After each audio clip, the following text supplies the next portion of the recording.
សូមគោរពជម្រាបសួរពុកម៉ែបងប្អូនទាំងអស់គ្នាសូមស្វាគមន៍មកកាន់ Channel តំណាងឆ្នោតសម្រាប់ថ្ងៃទី9ខែមេសាឆ្នាំ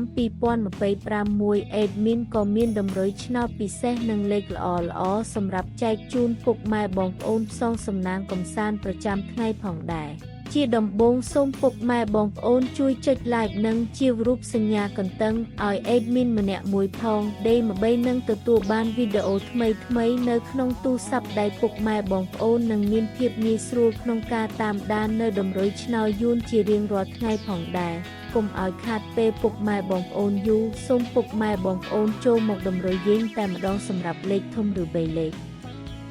Admin ឲ្យលេខ557គុណ743គុណ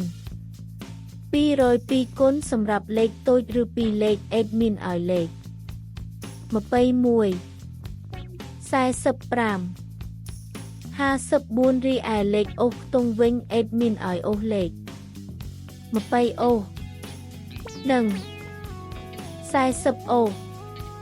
ផងដែរពេលពុកម៉ែបងប្អូនស្រឡាញ់និងចូលចិត្តលេខរបស់ Admin ពុកម៉ែបងប្អូនអាចយកទៅផ្សងសំណាងបាននៅថ្ងៃនេះជាចុងក្រោយ Admin សូមជូនពរឲ្យពុកម៉ែបងប្អូនទាំងអស់គ្នាហេងសំណាងល្អមានលាភមានជ័យនិងចូលរង្វាន់ធំទាំងអស់គ្នាជួបគ្នានៅថ្ងៃស្អែកបន្តទៀតសូមអរគុណ